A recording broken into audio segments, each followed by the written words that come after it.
Good evening, ladies and gentlemen. Welcome to our Facebook Live once again this week. Thank you very much for joining us. It's always an absolute pleasure when you join us and for us to know that you're here supporting us. And as we come to tonight, we've got a special guest in studio today.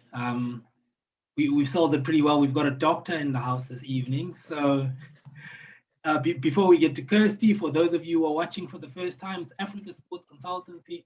We are here to empower African athletes. And where else to do it but at home? Kirstie, how are you doing? I'm very well, thanks, and you? How are you? No, I'm very well, thanks. I'm actually not sure what to call you. Do I call you professor? Do I call you doctor? Do I call you pro? Call me Kirstie, that is perfect. And tell you what, just reading up about you on the internet, you must have so many people misspell your name. Oh my gosh. That sort of thing. Yeah. My entire life, both names. So it's not just the surname or the first name, it's both names. It's even gotten to the point where my very own gran has spelt my first name wrong her whole life. And she used to do, so all the towels and little things I have from Christmas gifts, my name is spelt differently. So on the internet, I can be found, I think, under 3 or 4 names. So it makes it very interesting trying to find if people ask for like photos or images or anything. It's, yeah. So it's a struggle my whole life. No, fantastic. Kirstie, it always looks like we've got tons and tons of time, but we don't. So we're going to dive straight into it. 100%. And Kirstie, for you, cricket, has it always been cricket for you? It has, yeah. I think from the age of 2, saw it on TV for the first time, told my parents I wanted to like get a bat, teach myself in the garden, and it went from there. My folks aren't into cricket, so I don't know where it started, but always been cricket, and I think always will be. Now, where did that start? I don't know. I think my parents told me as a youngster I was always very keen to throw a ball outside or hit a ball, but they said once I spotted cricket on TV I was definitely drawn to it because I played some tennis as a youngster, but cricket always that was probably my favorite thing, and then started garden cricket at the age of 2, 3, and then my brother was born I think when I was 3. I'm 3 years older than him, and then at least I had a teammate. And I started playing, I don't know, you could call it properly, mini cricket from the age of 5. Yeah, so it definitely started way back in the beginning. Look, the story gets better because I told you I'll do my homework, because I'm told you're a very, very good dancer, emphasis on the very, very good. And I'm told that you play golf very, very well. This dancing part is mildly terrifying. I don't know who you're getting this information from. I mean, I enjoy dancing. I have maybe a little bit of rhythm to a beat, but I wouldn't call myself a dancer. But golf, we had a golf day the other day with our teammates, and it was quite fun to see who can, hit the fairway, more often than not. Really enjoy golf. So hopefully when I'm older, I can play that before the joints give out. Oh, Kirstie, very, very humble. No, I'm told you play golf very well. The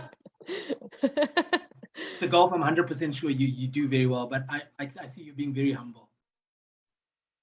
So unfortunately, putting is part of golf, and I can't putt. So I can't say I play golf well, because putting, if you putt 8 times on the green, it doesn't really count as being a good golfer, does it?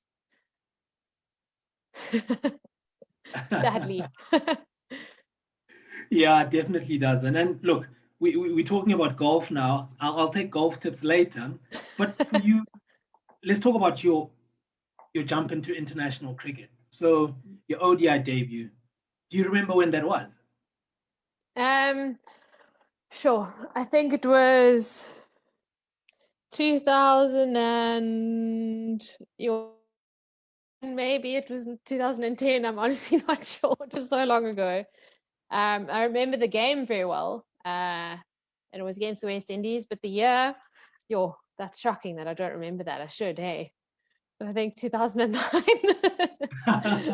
no, it's a long way to jog back. It was Yeah, in it is. 2009, Yeah. and you are 100% right that it was against the West Indies. Yeah. What do you remember from that? What is memorable for you in that game?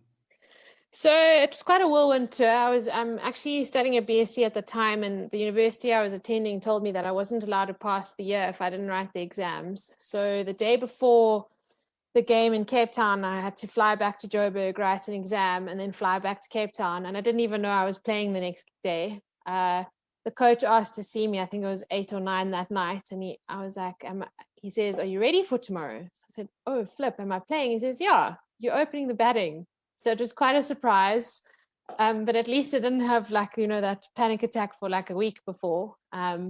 Loved every minute of it. I think the national anthem was probably my favorite part. But the jump from to international cricket, the pressure and stuff was definitely quite evident from the first game. So I think that kind of sadly overshadows your debut is the nerves. But as the tour wore on, it got much better. But I loved every second. I'm going to blame the run out because you were run out on your debut by one of my favorite players, Deandra Doughton. She ran you out in that game. Oh, so we'll just blame that on the nerds. Yeah, 100%. And I'll definitely blame my calling because it was my debut. I remember I was batting with Trisha Chetty and so it was definitely my nerves. I probably ran myself out. I didn't even remember I got run out. So that is really good. Yeah, stalking on your part. Well done. But you got run out, but it gets better because you got run out, but then you also happened to get a run out in that game. You yes, ran I out. do remember that. Yeah. Yeah, I do remember that. I think I threw it to Alicia Smith and then she took the bails off for. Yeah, so I do remember that. And in my head, I counted as a wicket because I haven't got an international wicket yet because I used to do a bit of pace bowling back in the day.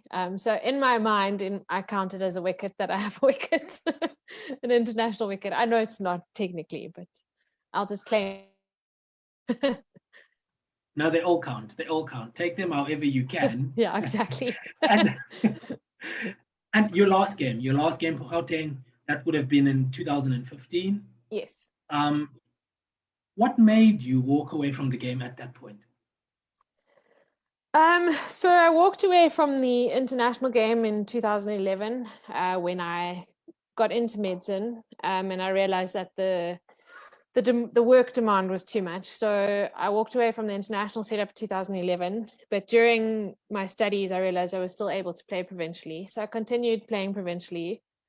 And I didn't actually know that I'd have to end in 2015. But unfortunately, I was placed for internship. We have to do 2 years.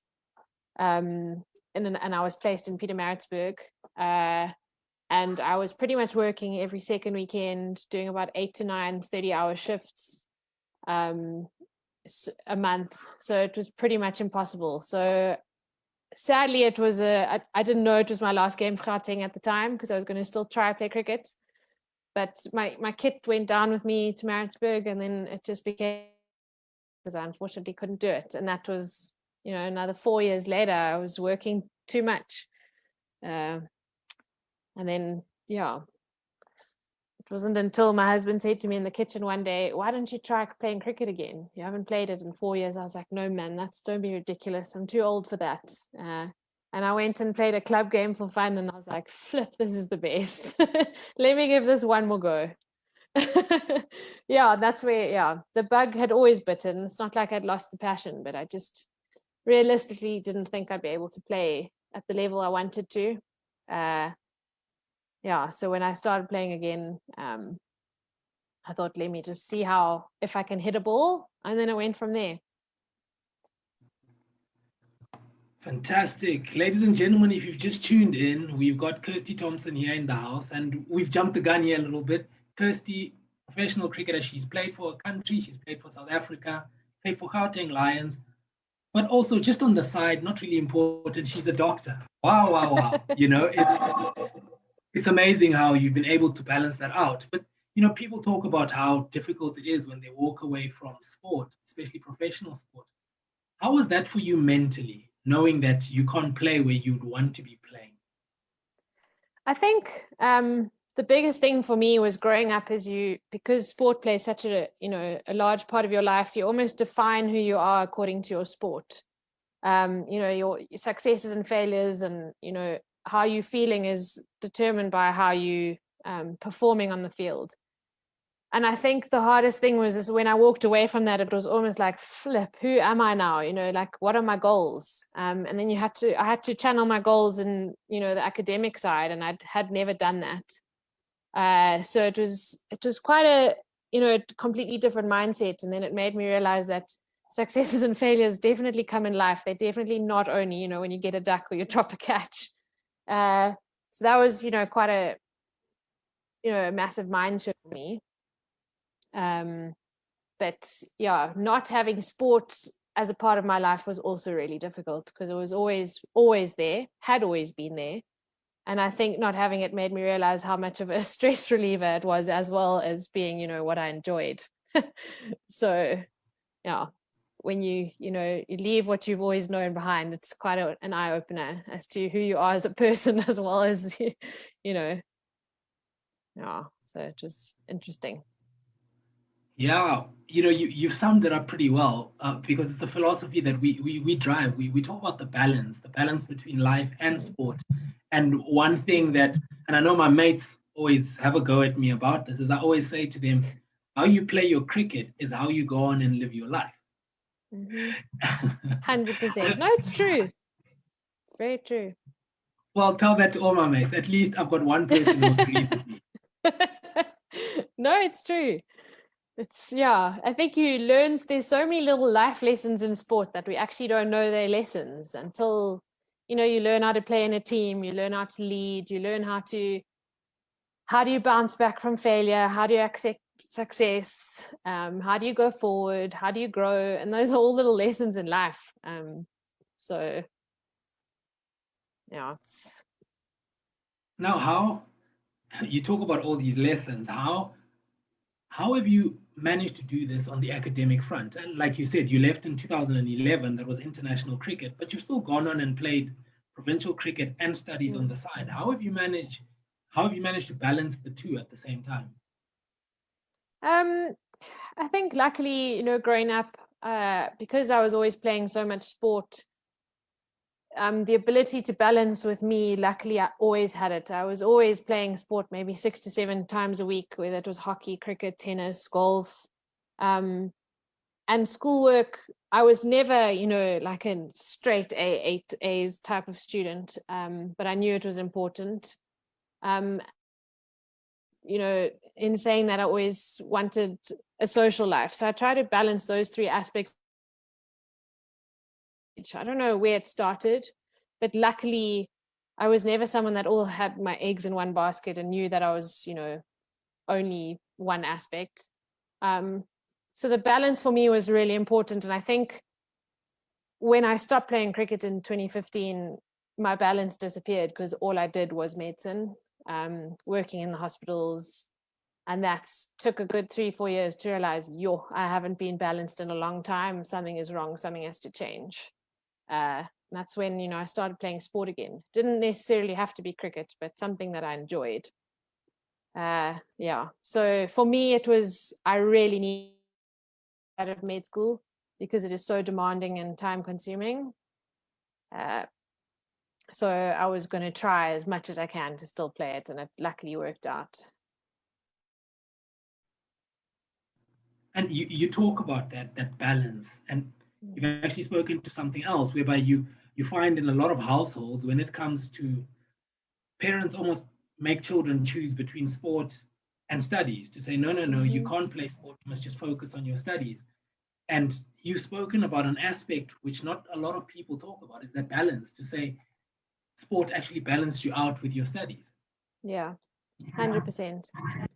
I mean, it's because I was doing a Bachelor of Science while I was playing international cricket. I mean, it wasn't easy in terms of the tour aspect, but just having another element to my life really helped in the sense that if, one wasn't going really well, I could try channel my energy in the other aspect. So just to try and not define yourself as, in one avenue, which is hard.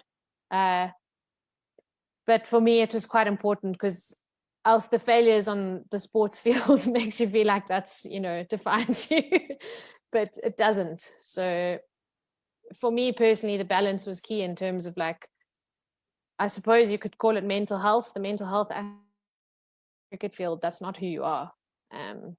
So, well, it's not only who you are at all. Yeah. Amazing that you've touched on that. And identity is a big thing, even outside of sport. But that's another conversation that we're veering off towards. But now, and you probably answered this question somewhat. When you stopped playing for Gauteng, did you ever think that you were going to have a comeback? I'll never forget. It was 2 a.m. and I was on call. I was at Edendale Hospital. It was 2 a.m. I hadn't eaten the whole day, and I sat there sitting in the tea, eating my little Woolies meal. And on the TV, the girls, the Protea women were playing the World Cup. I think it was the highlights. And I was watching this team and I was like, I wonder if I could ever get back to where I was. Oh, funny, no ways. There's no way I could ever. So I honestly didn't think that I could make a comeback. It didn't cross my mind. I thought medicine, I would just, carry on with that, career path. But there was like this little element, this little fire inside of me that was like, I'm not done yet. I didn't perform on the international stage how I'd wanted to. And there was always this, maybe I can do it again. But it was, to be honest, I didn't think it was realistic. Well, look, we are glad you came back. And I'm sure the Coronations and Gauteng women are glad to have you back, because you made your comeback and you scored a bucket load of runs, and especially in the recent 2020, where you've come in and scored lots of runs. So a big thank you to your husband, like you said, for he can take it. He can take it. It was him. I remember standing in the kitchen. He can claim it. He's allowed to. No, fantastic. And you've recently come out of this 2020 tournament, and I'd like to think you've done really well there. You scored a 50 as well. And, what are your prospects? You're playing provincial cricket. Are we going to see you in the green and gold again? So I'd be lying if I said no, like it hasn't crossed my mind, but I think I'm loving cricket more than I ever have before. I think it's because I know who I am as a person. So my approach to the game is so much better. So I feel more relaxed when I play. Hopefully that, relates into performances.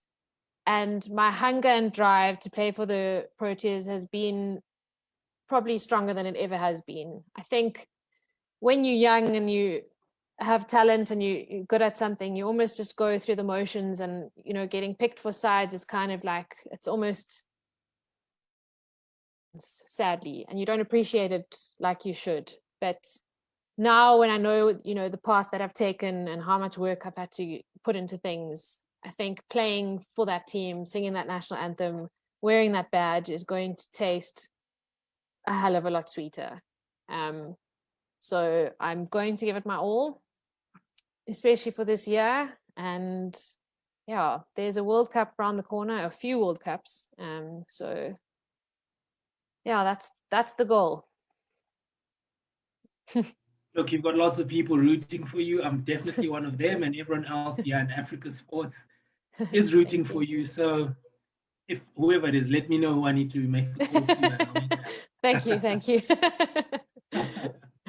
No, but you're well on track, and with what you've done with your sport and with your academics, we don't have any sort of doubt that you can pull this off.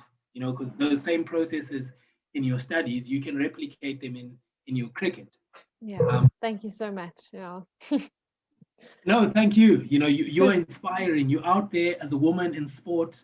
You're a doctor, and what can you say to young girls who are watching this? Young boys, young girls who are going to run into this video. What can you say to them? I think for me, the biggest life lesson was to not define yourself as a person by your sport. Yes, as a young kid, if you're good at something, it's going to take up 90% of your time. But your successes and failures on the field do not define you as a person.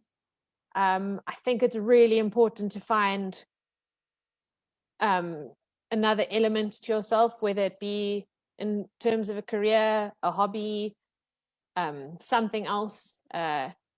We talked about that balance earlier. I think that's really important.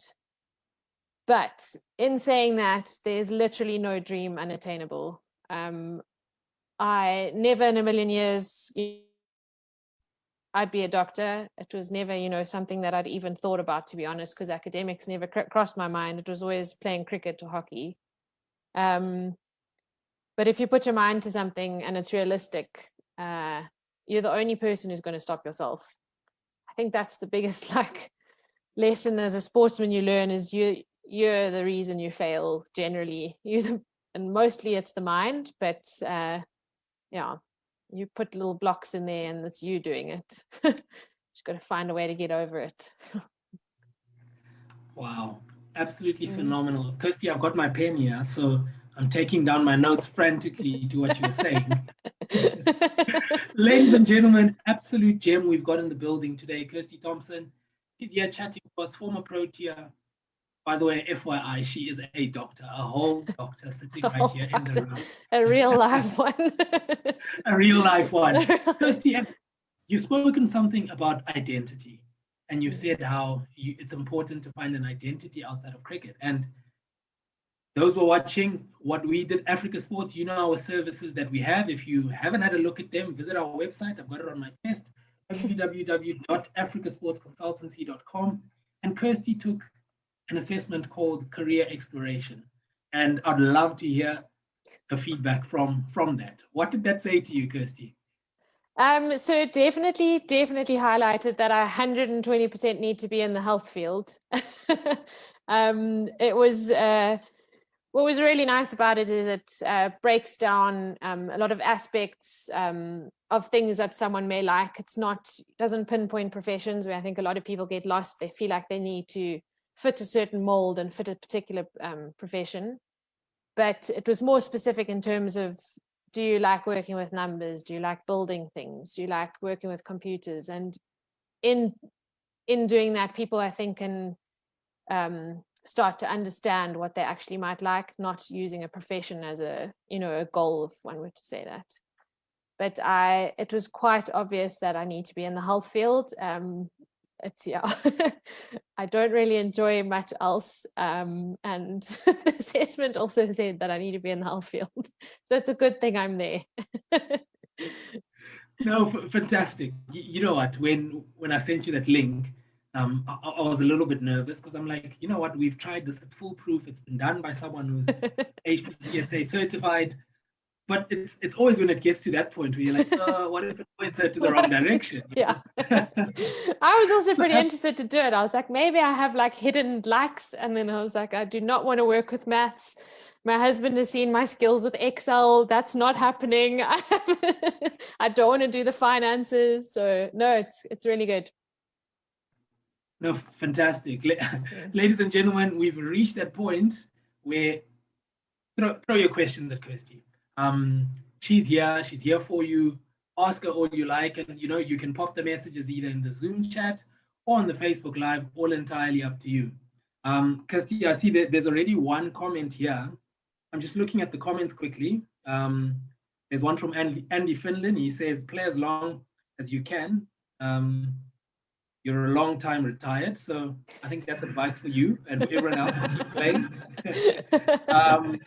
Anes Usini Andoro, he says, did you know that VVS Lakshman, okay, and Imad Wasim wanted to be doctors? Oh. I didn't know that. That's really interesting. Quick question. How do you think your experience as a sports person influences your clinical decisions? Oh my gosh. So that is a really good question.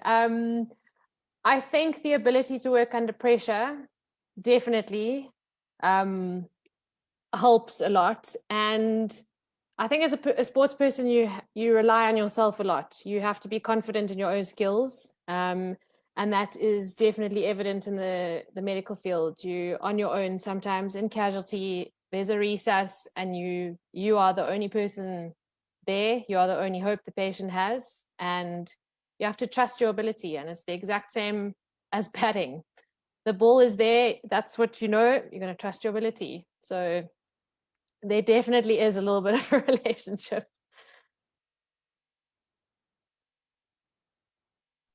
Fantastic. I hadn't thought of it that way, but yeah, absolutely brilliant advice. We've got here Ludwigwazi Jodwana. She's asking, how can we access the career link? Please share. We will drop you that link in the chat. Definitely, no doubt there. I'm looking through, I'm just going to check the Zoom chat, see if there's anything there, because I tend to ignore the Zoom chat. Okay, we've got nothing there in the Zoom chat. Okay, quick, while someone else types a message, I've got one question for you. What can we expect from you in the future? Hopefully, wearing the green and gold in relatively near future, because I don't have much longer. Can't say 10 years because I'm not going to give away my age. So hopefully green and gold. And when cricket's done, I would like to specialize. So there's goals both cricket-wise and medicine-wise. So I'm not done with either. So that's the goal.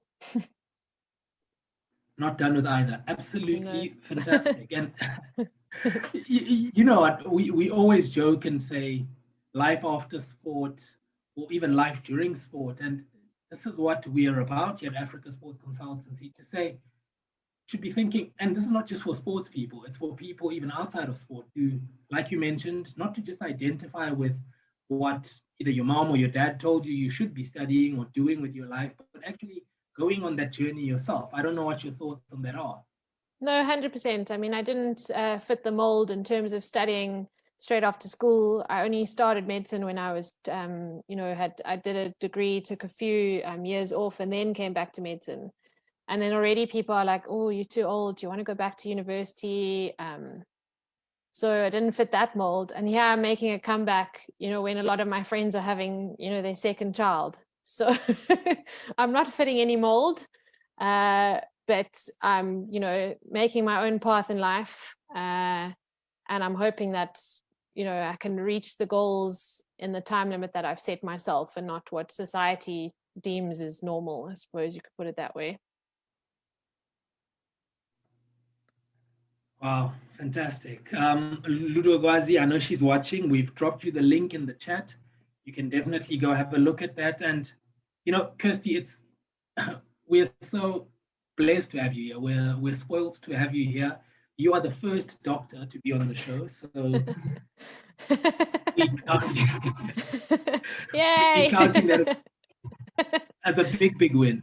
No, really, I tip my hat off to you. To study medicine and still have time to play sport is absolutely phenomenal. I have a friend at the moment currently who he's studying dentistry, and he was in the Western Province cricket setup for a while, and he's nearly done with his dentistry. Luke Rand is his name. He's done pretty well for himself. Awesome. And people like you, we take our hats off to, and we draw so much inspiration from you. So thank you very much. Thank you so much. Yeah, thank you so much. Great to be here. We've also got Lisejo, who's on the Zoom chat. She's also in awe. She says, thank you. You're such an inspiration. And I'm just checking if we've got 1 more minute, I think. I'm just checking if we have any other question here. Okay. No, that's fantastic. We normally run way over with lots of questions. But Kirstie, thank you so much for joining us this evening. It's an absolute honor and privilege. And I keep saying it, first doctor in the house. Yeah, thank you so much. Thank you so much for having me.